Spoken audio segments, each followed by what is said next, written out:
Cutting vegetable for decomposing, mga kaibigan.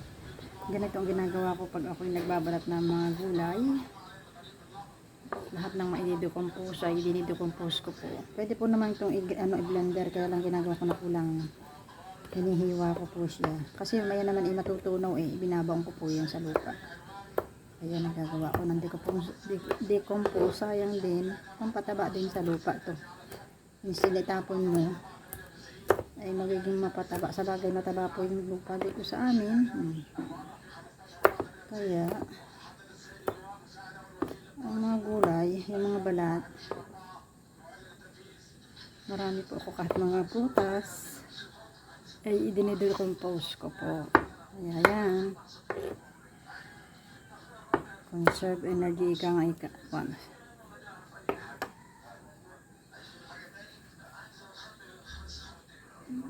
Lahat ng mapapakinabangan ay gawin para walang masayang balat at saka ang gulay, yung loob, para napakinabangan po.